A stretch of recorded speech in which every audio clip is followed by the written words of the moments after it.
Bungalow number 17। ये कहानी 3 दोस्तों की है जिनका नाम विक्रम, सुनील और जॉन होता है, जो बंबई शहर में नौकरी करने के लिए आते हैं। तीनों बचपन के दोस्त कुछ कर दिखाने का सपना लिए इस भीड़ भाड़ वाली जगह में अपना मुकाम पाने के लिए दर दर भटकते हैं। उन्हें कोई भी रास्ता नजर नहीं आता। अपने छोटे से गांव में रहकर कॉलेज की पढ़ाई करने वाले सुनील और विक्रम ने कभी सोचा भी नहीं था कि सफलता पाने के लिए इतना दर्द झेलना पड़ता है।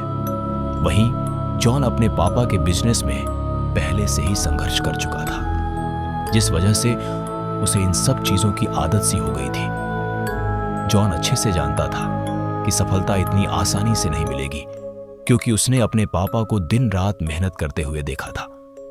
तभी तीनों को सुबह से भटकते भटकते शाम हो जाती है, लेकिन न कोई नौकरी और न ही कोई रहने का ठिकाना उनके हाथ लगता। तीनों मायूस होकर एक छोटे से होटल में खाना खाते हैं। दरअसल उनके पास कोई खास पैसे भी नहीं होते।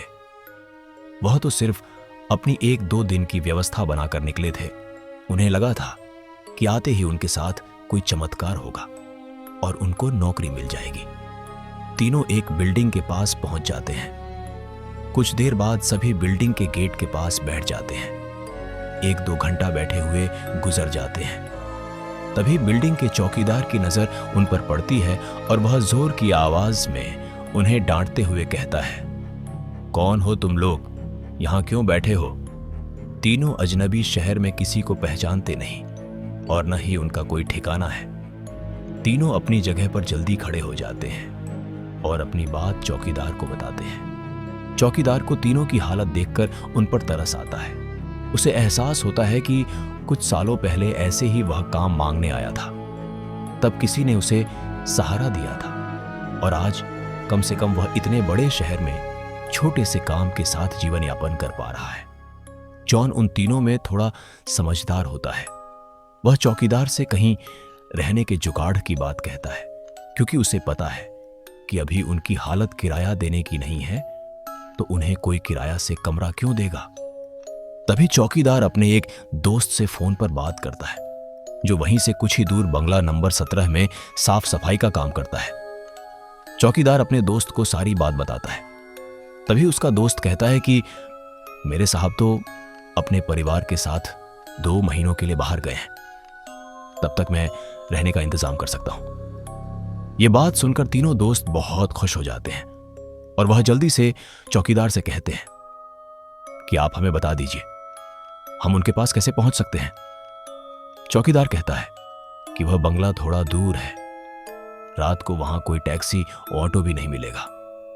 आज तुम लोग यहीं सो जाओ, कल सुबह हम साथ चलेंगे। तीनों उसकी बात मान जाते हैं। सुबह उठते ही तीनों चौकीदार के साथ बंगले में पहुंच जाते हैं।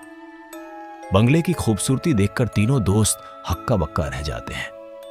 उन्हें यकीन ही नहीं होता कि उन्हें इतने अच्छे बंगले में रहने का मौका मिलेगा। बंगले का नौकर तीनों दोस्तों को गेस्ट रूम में ले जाता है। तीनों दोस्त रूम में पहुंचकर राहत की सांस लेते हैं। जल्दी से तीनों नहाकर तैयार हो जाते हैं और काम की तलाश में निकल जाते हैं। अब रहने का तो ठिकाना लग चुका था। तलाश थी केवल अच्छे काम की, जिससे उनका गुजारा चल सके, लेकिन आज भी उनके साथ वही होता है।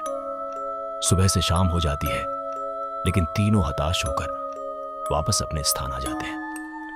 नौकर तीनों के लिए खाने का इंतजाम करके रखता है, जिससे उन्हें बहुत ही राहत मिलती है। आज तीनों दोस्तों के लिए बंगले की पहली रात होती है। रात को 12 बजते ही अचानक विक्रम की नींद खुल जाती है और वह अपने आप को बंगले के तहखाने में पाता है, जहां पुराना सामान इकट्ठा करके रखा हुआ था। उसे समझ में नहीं आता कि वह यहां कैसे पहुंचा। तभी वह घबराहट में अपने दोस्तों को आवाज लगाता है, लेकिन किसी को कुछ सुनाई नहीं देता। तभी उसके कानों में सब कुछ सुनाई देना बंद हो जाता है और सिर्फ एक औरत के रोने की आवाज जाती है। विक्रम चिल्लाकर पूछता है, कहां हो तुम? क्यों रो रही हो? अगले ही पल विक्रम अपने बिस्तर में होता है। वह डर के कारण पसीने से लथपथ हो जाता है। वह अपने दोस्तों को जगाता है। सुनील और जॉन दोनों उसकी बात का मजाक उड़ाते हैं और कहते हैं तुमने कोई सपना देखा होगा। इस बंगले में तो हमारे अलावा कोई भी नहीं है। और विक्रम भी अपने दोस्तों की बात का यकीन करके इस घटना को बुरा सपना समझकर नजरअंदाज करके सो जाता है। सुबह उठते ही तीनों दोस्त फिर से तैयार होकर काम ढूंढने निकल पड़ते हैं। लेकिन जैसे ही वह बंगले के गेट से बाहर निकलते हैं, अचानक कोई औरत आकर विक्रम को चिट्ठी देती है जिसमें लिखा होता है, तुम इस पते पर जाओ तो काम मिल जाएगा। और औरत अचानक भागते हुए उनकी नजरों से ओझल हो जाती है। तीनों दोस्त की सोच में पड़ जाते हैं कि हमें काम की जरूरत है। ये इस औरत को कैसे पता, लेकिन तीनों को काम की बहुत जरूरत होती है।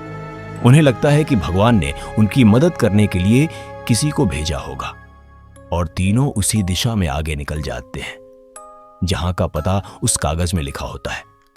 यहां पहुंचते ही उन्हें एक बहुत ही बड़ी बिल्डिंग दिखाई देती है। दरअसल यह बहुत बड़ी कंपनी होती है और तीनों कंपनी के गेट पर पहुंचते हैं और वहां के सिक्योरिटी गार्ड को चिट्ठी दिखाते हैं। सिक्योरिटी गार्ड चिट्ठी नियुक्ति विभाग के पास भेज देता है न, और जैसे ही प्रबंधक को वह चिट्ठी मिलती है तो उसमें उसके मालिक का हस्ताक्षर होता है।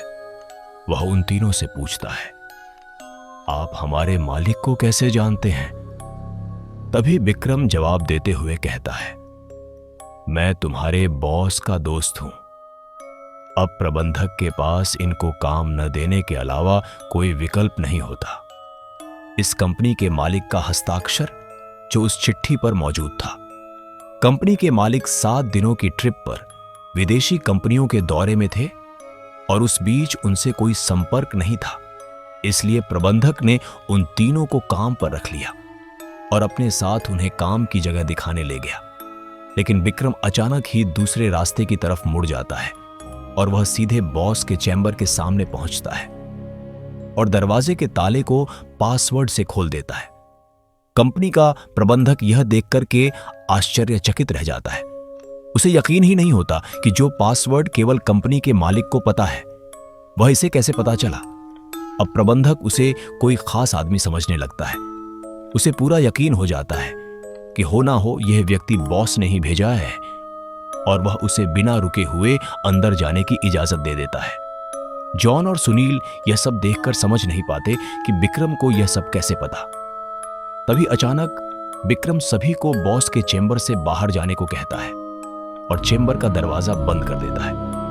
कुछ ही घंटों के बाद प्रबंधक को बॉस का फोन आता है और बॉस प्रबंधक से पूछता है कि मेरे कंप्यूटर को किसी ने इस्तेमाल किया था। तभी प्रबंधक सारी बात बता देता है। बॉस गुस्से में मैनेजर को बोलता है, जल्दी से जाओ और उसे रोको, नहीं तो मैं बर्बाद हो जाऊंगा। और जैसे ही प्रबंधक चैम्बर का दरवाजा खोलता है तो वह देखता है विक्रम बेहोश पड़ा है। प्रबंधक अपने सुरक्षा कर्मियों से उसे उठाने को कहता है और कुर्सी पर वापस बैठाता है। तभी विक्रम को होश आता है। प्रबंधक गुस्से में विक्रम को बोलता है, तुमने क्या किया? मेरे बॉस बहुत नाराज हैं। लेकिन विक्रम को कुछ याद नहीं कि वह अपने बंगले के गेट से यहां तक कैसे आया है।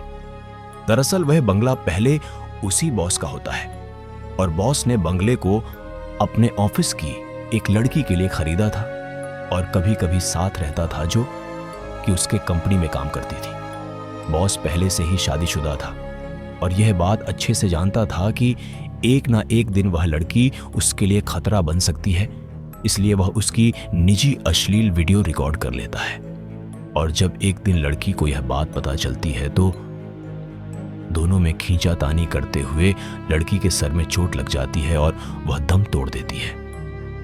बॉस बंगले के गार्डन में ही लड़की को दफना देता है और लड़की की मौत के साथ ही उसका राज दफन हो जाता है। लेकिन जब उस बंगले में तीनों दोस्त हमें आते हैं तो विक्रम गार्डन में घूमते घूमते उस जगह पर अपना पैर रख देता है जहां उस लड़की को दफनाया गया था, जिस वजह से उस लड़की का सीधा संपर्क विक्रम से बन जाता है। वह विक्रम के अंदर प्रवेश कर जाती है और उसे काबू में करके अपना बदला लेने के लिए ऑफिस प्रवेश करती है और बॉस की काली करतूत को इंटरनेट में वायरल कर देती है। बॉस को विदेश से ही गिरफ्तार कर लिया जाता है उसका काला चिट्ठा सबके सामने खुल जाता है और वह बेनकाब हो जाता है। उस लड़की ने मरने के बाद भी अपना बदला ले लिया था। अब शायद उसकी आत्मा को शांति मिल जाएगी। तीनों दोस्त उस बंगले को बुरा सपना समझकर भूल जाते हैं और इस दर्दनाक भूतिया कहानी का अंत हो जाता है।